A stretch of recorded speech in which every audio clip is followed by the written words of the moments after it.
Tonight in Miami, one World Cup quarterfinal carries two kinds of pressure. Norway arrive as the team that was never supposed to get this far. England arrive as the team expected to go further. At the center is Erling Haaland, and one question: can England stop the run that has already taken Norway past Brazil? In a tournament of 48 teams and 104 matches, this may be the sharpest underdog story left. Norway did not stumble into this stage. They beat Iraq 4-1, then survived a wild 3-2 game against Senegal. Haaland scored twice.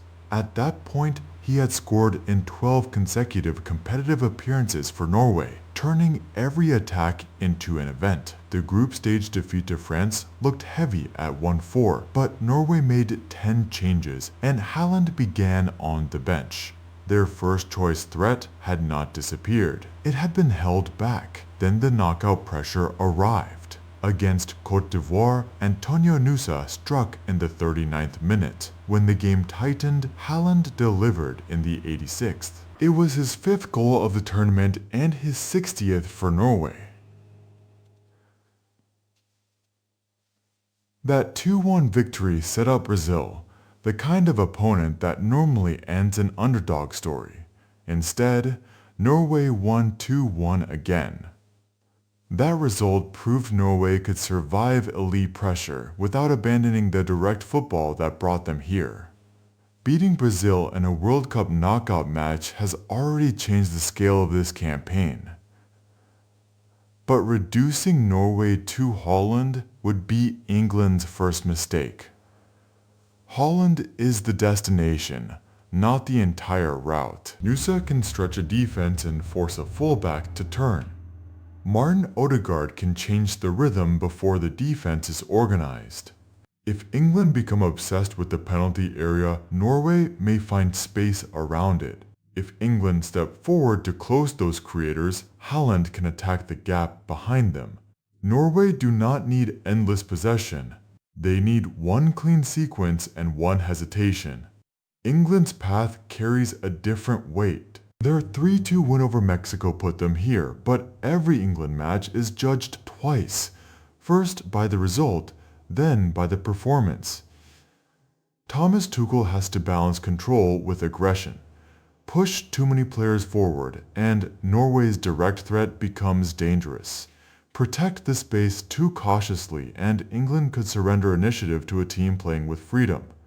Kickoff is at 5 Eastern in Miami, with a semi-final place waiting on the other side. England's patience cannot become passivity. Norway's courage cannot become recklessness. The central tactical question is the distance between England's defensive line and midfield. If that space opens, Odegaard can receive, turn, and look forward. If the line drops early, England may invite Norway toward the box. If it holds high without pressure, Haaland has the runway he wants. England's answer may be collective: interrupt the pass before it is played, make Norway build one action longer, and prevent a series of sprints toward goal. Norway face their own problem. England can move the ball around pressure and force long defensive phases. Chasing every pass would drain the legs Norway need for transitions. The underdogs must choose their moments. Compact when England circulate. Explosive when possession changes. The first goal could reshape everything. An England lead would test Norway's patience. A Norway lead would place expectation on England and turn every Miami minute into noise. This quarterfinal is larger than a striker versus defense contest. It is freedom against expectation, momentum against control, and a country discovering how far belief can travel. Norway have crossed the line between surprise and a genuine contender. The prediction should be restrained because the margins are small. England can control long stretches and still be punished once. Norway can create the match they want and still be denied. But if the game is level late, every eye will find Haaland. History is no longer waiting for Norway, it is running beside them.